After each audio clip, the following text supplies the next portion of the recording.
जय माता दी। I am doctor महिमा, एस्ट्रोलॉजर एंड वास्तु कंसल्टेंट। स्वागत है आप सभी का हमारे साथ इस खास वीडियो में, जो है ग्रहण के बारे में, चंद्र ग्रहण के बारे में, खास तौर पर सिंह राशि के लिए, लियो के लिए। क्योंकि ये जो चंद्र ग्रहण होने जा रहा है, एक तो बहुत ही विशेष दिन होने जा रहा है, होली के दिन होने जा रहा है, लेकिन ये इंडिया में विजिबल नहीं है, तो इसके जो सूतक हैं या कोई भी जो इसके सिस्टम होते हैं वो यहाँ पर लागू नहीं होंगे। लेकिन क्योंकि ये चंद्रमा से रिलेटेड है, हमारे मन का कारक होता है, हमारा एक मेन विशेष प्लैनेट है, तो ये कहीं ना कहीं कुछ राशियों को इफेक्ट करेगा। ये जो ग्रहण है उत्तरा फाल्गुनी नक्षत्र में होगा, तो इसलिए ये सिंह राशि पर ही मान के चलें और इसको भी ये कहीं ना कहीं प्रभावित करेगा। इसी वीडियो में हम आपको ये भी बताएंगे कि देखिए, तो उस दिन होली है, साथ साथ चंद्र ग्रहण है और उसी दिन सूर्य भी ट्रांजिट करेंगे, तो इन सारी घटनाओं का ओवरऑल सिंह राशि पर क्या प्रभाव पड़ेगा, क्या क्या इन लोगों को ध्यान रखने की जरूरत है, जो लियोस हैं स्पेशली। हालांकि सभी पर ये फर्क डालेगा, लेकिन उत्तरा फाल्गुनी नक्षत्र लियो पे खास तौर पर इन चीजों का प्रभाव पड़ेगा। तो यहाँ हम देखेंगे कि किस तरीके से इनको अपनी हेल्थ का ध्यान रखना है, अपने मूड स्विंग्स का ध्यान रखना है या अपने करियर का ध्यान रखना है। सबसे पहले हम ये देखते हैं कि इनका चार्ट क्या कहता है। देखिए, ये जो ग्रहण होगा, अगर देखें तो कन्या में ही इस समय केतु और चंद्रमा का योग है, जो सिंह राशि वालों के लिए धन से संबंध रखता है। दूसरी चीज, इनके 7th हाउस में सूर्य और शनि है। अभी मैंने आपको बताया कि 14 मार्च को ही शाम को लगभग 7 बजे सूर्य भी अपना राशि परिवर्तन करेंगे, जो इनके लॉर्ड होते हैं। तो सूर्य अभी कुंभ में है और 14 तारीख को ये निकलकर यहाँ से मीन राशि में आ जाएंगे। तो इसका भी प्रभाव सिंह राशि वालों पर क्या पड़ेगा, ये भी हम देखेंगे। साथ ही साथ इनके गुरु 10th हाउस में है, और जो इनके, जो हम कहते हैं पराक्रम के स्वामी हैं, जो ओज देते हैं और स्फूर्ति देते हैं, मंगल, वो इनके डिजायर हाउस में है, इनके लाभ हाउस में है। तो ओवरऑल सिंह राशि वालों की ये चार्ट रहेगा, ये गोचर रहेगा। लेकिन अगर आप कुछ भी जानना चाहते हैं तो उसके लिए आपको अपनी कुंडली का भी निरीक्षण करवाना आवश्यक है, और जो आपकी कुंडली है वो आप हमें भी भेज सकते हैं। हमारे नंबर्स यहाँ पर फ्लैश हो रहे हैं।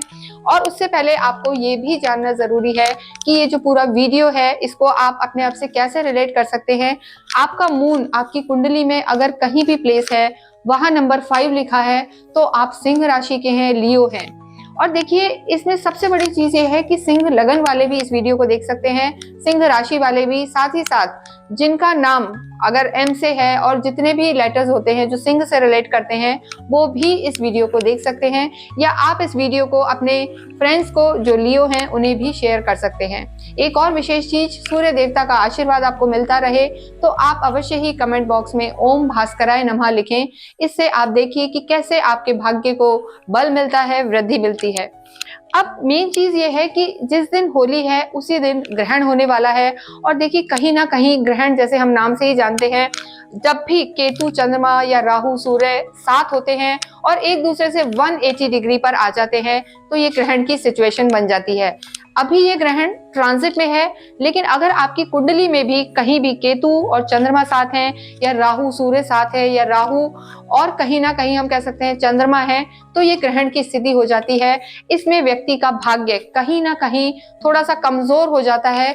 इस चीज पर भी डिपेंड करता है कि ग्रहण की सिचुएशन आपके कौन से हाउस में बन रही है, आपके धन में बन रही है, आपकी मैरिड लाइफ में बन रही है, या आपकी लव लाइफ पर बन रही है। तो ये सब देखना भी आवश्यक होता है। तो पूरी चीजों की जानकारी के बाद ही आप किसी जजमेंट पर जाएं, और उसके लिए हमसे जुड़े रहें, क्योंकि इसमें हम आपको रेमेडीज भी बताएंगे कि होली पर आप विशेष क्या ध्यान रखें, या कहीं ना कहीं जो ये ग्रहण पड़ेगा इसका आपकी राशि पर क्या प्रभाव पड़ेगा। देखिए, जो सिंह के पूरे ही नक्षत्र हैं, यानी मघा, पूर्व फाल्गुनी और उत्तरा फाल्गुनी, ये वीडियो सभी के लिए है, सभी को इन प्रिकॉशंस को फॉलो करना है। और एक खास बात उस दिन ये भी होनी है कि जो आपके राशि स्वामी हैं, जो आपके लॉर्ड हैं, सन, हालांकि जो सिंह राशि वाले होते हैं काफी पॉजिटिव होते हैं, ऑरा स्ट्रांग होता है और वास्तव में भीड़ में अलग दिखते हैं, शेर की तरह दहाड़ने वाले होते हैं, तो उनको आइडेंटिटी क्राइसिस कभी नहीं रहता, यानी एक उनकी अलग ही पहचान रहती है। लेकिन जब आपके राशि स्वामी ही अष्टम में चले जाएंगे, देखिए जो सूर्य का ट्रांजिट होगा उसके बाद सूर्य इनके अष्टम में चले जाएंगे, 8th हाउस में आ जाएंगे, उसका क्या प्रभाव पड़ेगा। हालांकि सूर्य और शनि की जो ये युक्ति है ये भी कोई बहुत अच्छी नहीं है क्योंकि दोनों शत्रु हैं। तो सूर्य यहाँ पर शनि के घर में, शनि के साथ, अपने शत्रु के साथ बिल्कुल भी कंफर्टेबल नहीं थे। अब वो यहाँ से निकलकर अपने मित्र की राशि में जाएंगे। इसका क्या प्रभाव पड़ेगा हम देखेंगे। सबसे पहले हम बात करते हैं आपकी हेल्थ की कि सिंह राशि वालों का स्वास्थ्य कैसा रहेगा। कम से कम हम देखेंगे 15 से 20 दिन के लिए, सूर्य के ट्रांजिट से भी और इस ग्रहण के प्रभाव से भी। देखिए, अगर हम स्वास्थ्य की बात करें तो शुरू में तो स्थिति ठीक है, लेकिन जब सन यहाँ से ट्रांजिट करके आपके 8th हाउस में आएंगे तो कहीं ना कहीं आपको थोड़ा सा हेल्थ में दिक्कत आ सकती है। आपको जो हम कहते हैं कि नेत्र पीड़ा, आईज से रिलेटेड कोई प्रॉब्लम हो सकता है, दांतों से रिलेटेड प्रॉब्लम हो सकता है, क्योंकि सूर्य जब यहाँ आएंगे तो वो राहु के साथ हो जाएंगे और अगेन ग्रहण योग बनेगा। हालांकि यहाँ पर बुध भी है, शनि भी है जो नीच भंग राजयोग बना रहे हैं, साथ ही साथ लक्ष्मी नारायण योग बना रहे हैं। तो सूर्य का यहाँ आना कहीं कहीं आपको थोड़ा सा हेल्थ में दिक्कत दे सकता है। जो आप में ऊर्जा रहती है, स्फूर्ति रहती है, वो थोड़ा सा आप डल फील कर सकते हैं, मानसिक तनाव आपको रह सकता है। तो सिंह राशि वालों को थोड़ा सा इस समय ध्यान रखना है। अगर वो होली खेलने भी जाते हैं या ड्राइव करते हैं तो भी इन्हें बहुत ज्यादा ध्यान रखना है और किसी भी तरीके से जल्दबाज नहीं रहना है, ओवर एंग्जाइटी नहीं रखनी है। इन चीजों का अगर आप ध्यान रखेंगे तो आपके स्वास्थ्य में बहुत ज्यादा कोई दिक्कत नहीं नजर आ रही है। नेक्स्ट अगर हम बात करेंगे आपके लव एंड रिलेशनशिप की, देखिए आपके जो हम कहेंगे पंचम भाव जो होता है, कालपुरुष की कुंडली से हमेशा पंचम भाव से लव लाइफ को देखा जाता है। तो यहाँ के स्वामी गुरु हैं और गुरु इस समय आपके केंद्र में ही हैं, हालांकि शत्रु घर में है, लेकिन फिर भी आपकी लव लाइफ बेटर रहेगी। लेकिन आपको 13 तारीख से लेकर 20 तारीख तक, 20 मार्च तक आपको बहुत ज्यादा ध्यान रखना है। ध्यान आप कैसे रखें, तो इस समय हो सकता है ग्रहण के कारण कहीं ना कहीं चंद्रमा पीड़ित होता है। देखिए, वाणी भाव में आपके और धन भाव में, कुटुंब में केतु और चंद्र का जो हम कहेंगे मून इक्लिप्स वो होने जा रहा है। तो इससे, चंद्र ग्रहण से आपका मन थोड़ा सा विचलित हो सकता है, आइसोलेटेड फील कर सकते हैं, अकेलापन आपको लग सकता है। तो ऐसे में अगर आपकी लव लाइफ बेटर नहीं होगी तो इसलिए आपको थोड़ा सा तालमेल बिठा के चलना है, वाद विवाद में नहीं फंसना, और सीधे सूर्य की भी दृष्टि आपके वाणी पर रहेगी। तो ऐसे में गुस्से में आपको कुछ भी अपने पार्टनर को, अपने फ्रेंड को नहीं कह देना है। अगर आप किसी भी तरीके से कॉन्फ्लिक्ट में नहीं फंसते, वाद विवाद में नहीं फंसते, तो आपकी चीजें बेटर रहेंगी। लेकिन फिर भी आपको अपनी भावनाओं से संबंधित जो हम कहेंगे कि थोड़ा सा आप नेगेटिव फील कर सकते हैं, डिप्रेशन टाइप फील कर सकते हैं, ये सब ग्रहण के प्रभाव होते ही हैं। इसके लिए हम आपको एंड में रेमेडी बताएंगे कि उस दिन आप विशेष क्या कर सकते हैं जो इन सब चीजों से आप बाहर आ जाएं और आपका पूरा महीना या पूरे 10-15 दिन एक बार शांति से निकलें। नेक्स्ट हम देखते हैं आपका मैरिज का जो स्थिति है, मैरिड लाइफ जो आपकी है। देखिए, 7th हाउस से मैरिड लाइफ को देखा जाता है जब सूर्य और शनि यहाँ दोनों हैं। लेकिन जब 14 तारीख को सूर्य यहाँ से राशि परिवर्तन करेंगे, ट्रांजिट करेंगे, तो सूर्य जब 8th हाउस में आएंगे कहीं ना कहीं, हालांकि आपकी शादीशुदा जिंदगी में यहाँ कोई दिक्कत नहीं नजर आ रही है, लेकिन फिर भी शनि का यहाँ होना, अकेले होना और ग्रहण की स्थिति होना कहीं ना कहीं आपको थोड़ा सा एक अकेलापन अगेन दे सकता है। या आपको बार बार, सिंह राशि वालों को ऐसा फील होगा कि आपका पार्टनर आपको समझ ही नहीं रहा है या आपका पार्टनर आपको टाइम नहीं दे रहा है। तो ये चीजें यहाँ पर बन सकती हैं। साथ ही साथ जो आपके राशि स्वामी है, लॉर्ड है, सूर्य खुद राहु के साथ हो जाएंगे और सामने चंद्र केतु रहेंगे 14 तारीख को। तो ऐसी स्थिति में आपकी जो स्थिति रहेगी, किसी तीसरे व्यक्ति के कारण भी आपकी लाइफ में डिस्टरबेंस आ सकता है। तो इस चीज को जितने भी मैरिड कपल हैं वो ध्यान रखें, चाहे आप मेल हैं या फीमेल हैं, आपको किसी तीसरे व्यक्ति के कहने में नहीं आना। कई लोग कहीं ना कहीं प्रॉब्लम क्रिएट करते रहते हैं। साथ ही साथ आपके जो इन लॉज से भी रिश्ते हैं उनको भी थोड़ा सा संभाल कर चलना है। जो ये सूर्य का ट्रांजिट होगा, इस चीज में आपको बहुत ज्यादा ध्यान रखना है कि अननेसेसरी वाद विवाद में नहीं जाना। एक और चीज यहाँ पर रिलेशनशिप को मैं कहना चाहती हूँ कि जब भी ग्रहण होता है, चंद्र ग्रहण, आपके मन पर फर्क डालेगा। पूर्णिमा के दिन होगा तो इसमें कहीं ना कहीं आपके कोई जो पुराने राज हैं वो खुल सकते हैं।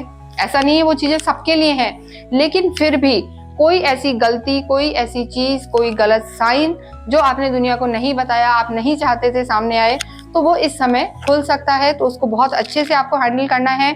इसके अतिरिक्त अगर आपको लगता है कि मैं किसी से अपनी बातों को शेयर कर लूं तो मैं ये कहना चाहूंगी कि लगभग 13 से लेकर 20 तारीख तक आपको सीक्रेटिव रहना है। यानी कभी कभी इमोशनल व्यक्ति अपनी बातों को किसी से भी कह देता है इम्पल्सिव होकर, तो वो शेयरिंग आपको इस समय दिक्कत दे सकती है। तो आपको सीक्रेटिव रहना है, अपने राज आपको किसी को नहीं बताने। ये सिंह राशि वालों के लिए एक खास बात है। तो इन चीजों का आप ध्यान रखें, कॉन्फ्लिक्ट में ना पड़े, डॉक्यूमेंट्स को साइन करते में बहुत ध्यान रखें, और स्पेशली अपनी पर्सनल लाइफ, मैरिड लाइफ और जो आपके इन लॉज साइड से चीजें हैं उनको you have to be very careful. आपको बहुत ध्यान रख के चलना है। जिन लोगों की देखिए अभी तक शादी नहीं हुई है, शादी के बारे में सोच रहे हैं, उनको मैं कहूंगी कि अभी थोड़ा सा रुकें, क्योंकि गुरु की जो स्थिति है, गुरु मई में बदलने वाले हैं और वो आपके लिए बहुत ज्यादा फ्रूटफुल होंगे।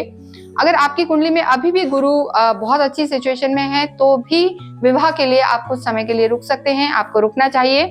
देखिए एक और चीज है कि गुरु अगर आपकी कुंडली में इस समय बलवान है तो वो आपको ग्रहण के दुष्प्रभाव से भी बचा सकते हैं। साथ ही साथ जो सूर्य आपके अष्टम में जाएंगे, बहुत सारे ग्रह इस समय 8th हाउस में आपके बैठे हुए हैं, तो उस स्थिति में सिंह राशि वालों के लिए अगर गुरु अच्छा है तो गुरु की पंचम दृष्टि आपके धन भाव पर पड़ेगी। जहां पर मून भी है तो गज केसरी योग बनता हुआ नजर आएगा।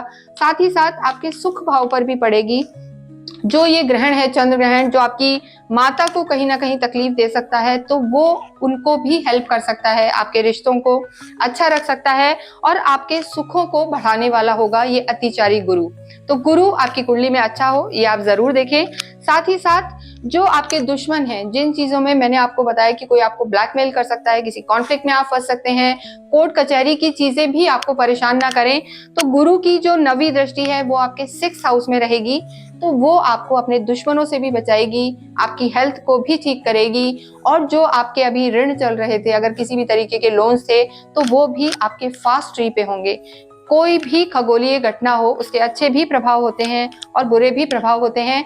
इसका निर्णय हम आपकी पर्सनल कुंडली और गोचर दोनों को मिलाकर एक जजमेंट पर पहुंचते हैं। तो आप चाहें तो हमें किसी भी तरीके से अपनी कुंडली के लिए संपर्क कर सकते हैं और जो भी आपकी क्वेरी है वो हमसे आप पूछ सकते हैं। इसके साथ साथ ही हम नेक्स्ट देखते हैं आपका कार्य कैसा रहेगा, बिजनेस कैसा रहेगा। तो गुरु आपके 10th हाउस में है और गुरु की सीधी दृष्टि आपके गोचर में भी मैं बताऊं तो सुख भाव में पड़ रही है। शनि यहाँ पर है, तो अगर धन की स्थिति देखी जाए सिंह राशि वालों के लिए वो इस समय काफी अच्छी है। देखिए 8वां हाउस जो होता है यहीं पर उनके लक्ष्मी नारायण योग बन रहा है। तो जब शुक्र यहाँ पर उच्च के होके चलते हैं अष्टम में, तो पैसा वो बहुत देते हैं। कहते हैं गड़ा हुआ धन, अचानक धन, यानी अचानक से पैसों को लेकर फायदा सिंह राशि वालों को हो सकता है। इसलिए निश्चिंत रहें, घबराएं नहीं। कोई चीज खराब है तो कहीं पर आपको गेन्स भी यहाँ पर मिलेंगे। तो सूर्य के ट्रांजिट से पैसों को लेकर आपको फायदा हो सकता है, लेकिन आपको डी फेम से बचना है। कोई भी नेगेटिव चीज हो तो उससे आपको, जो हम कहेंगे कॉन्फ्लिक्ट, उससे आपको दूर रहना है। साथ ही साथ कार्य आपका यहाँ पर बढ़ता हुआ, कार्य आपका अच्छा रहेगा, कार्य में कोई दिक्कत नहीं है। मंगल भी आपके जो यहाँ पर हम कहेंगे आपके जो भाग्य के स्वामी हैं मंगल, वो आपके लाभ भाव में है। यानी जितना आप मेहनत करेंगे, जितनी एनर्जी रखेंगे, या जो भी आपको अपने काम को लेके इच्छाएं हैं, वो डेफिनेटली यहाँ पर पूरी होती हुई, क्योंकि मंगल आपके डिजायर हाउस में है, लाभ हाउस में है, तो यहाँ पर बहुत लाभ रहेगा, वो कोई दिक्कत नहीं है। लेकिन एक और चीज, सिंह पर अभी 29 मार्च से ढैया भी प्रारंभ होने वाली है, तो आपको थोड़ा सा चीजों को सोच समझकर प्लान करना है और एक प्रॉपर जो हम कहेंगे रूटीन आपको फॉलो करना है, सिस्टमैटिक रहना है। खर्चे बहुत ज्यादा नहीं करने हैं। पैसा तो आपके पास आएगा, लेकिन आप कैसे उनको हैंडल करते हैं, फाइनेंस को हैंडल करते हैं, उन चीजों पर बहुत डिपेंड करेगा। तो अपने सुख भाव को आप बढ़ाएंगे, इन्वेस्ट भी करेंगे, लेकिन जो फाइनेंशियल इन्वेस्टमेंट है, प्रोफेशनल है, उनको आप थोड़ा सा सोच कर करें, या आपके घर में या आपके कोई ऑफिशियल आपके बड़े हैं तो उनसे आप सलाह लेकर करें। ये सिंह राशि वालों को ध्यान रखना है। साथ ही साथ अपने स्वास्थ्य का भी बहुत ध्यान रखना है, क्योंकि आपकी ढैया भी स्टार्ट होगी और इस चंद्र ग्रहण का भी थोड़ा प्रभाव आपके मन पर पड़ सकता है। लेकिन आपके फादर से रिलेशन, आपके सीनियर से रिलेशन बेटर होंगे और कॉन्फिडेंट फील करेंगे।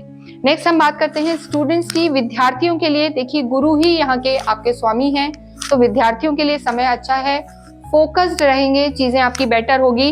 और गुरु की दृष्टि भी देखिए सुख भाव में भी है, और कहीं ना कहीं गुरु तो एकेडमिक या विद्या के ही कारक होते हैं, पढ़ाई से रिलेटेड, ज्ञान से रिलेटेड ही सब कुछ गुरु के ही हाथ में होता है। तो गुरु यहाँ पर अच्छे फल देंगे। हालांकि शत्रु घर में है, लेकिन फिर भी वो आपको फायदा देंगे। तो पेशेंस से रहें, आराम से रहें और चीजों पर फोकस करें तो रिजल्ट आपका अच्छा रहने वाला है। नेक्स्ट, अध्यात्म और हम भाग्य को देखते हैं।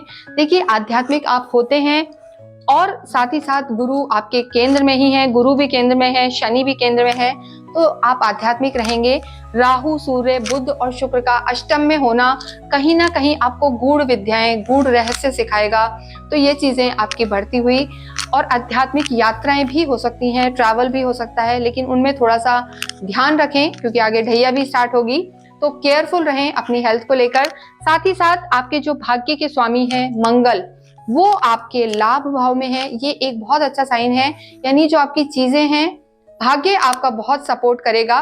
तो नेगेटिव नहीं रहें, बस अपने मन पर आपको काबू रखना है, मन पर नियंत्रण रहें, ओवर इमोशनल नहीं होएं, जो सिंह राशि वाले कभी कभी हो जाते हैं। हालांकि वो चीजों को हाइड रखते हैं, वो लोगों को पता नहीं रखने देते, लॉयल होते हैं, लेकिन फिर भी आपको अपने इमोशंस पर ध्यान रखना है। साथ ही साथ आपको अपनी माता के स्वास्थ्य का भी ध्यान रखना है। अगर आप ये सब चीजें ध्यान रखेंगे तो आपकी चीजें बेटर रहेंगी। इसके साथ आप क्या फॉलो करें कि आपको इस ग्रहण से या सूर्य के ट्रांजिट से दिक्कत नहीं आए।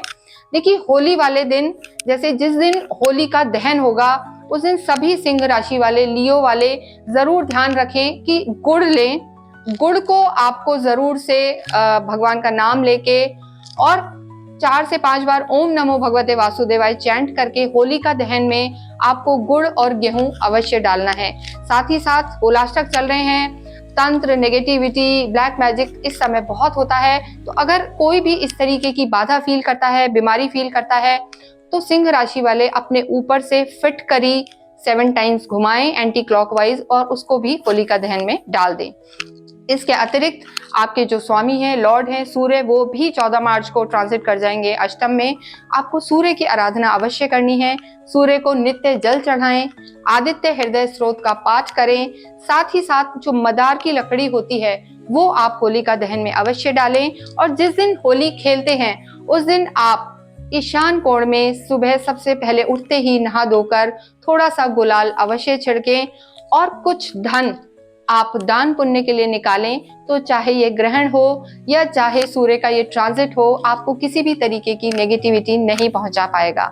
इसके अतिरिक्त आप हमसे कुछ पूछना चाहते हैं तो हमें मैसेज कर सकते हैं। Wish you a very happy Holi. Thank you.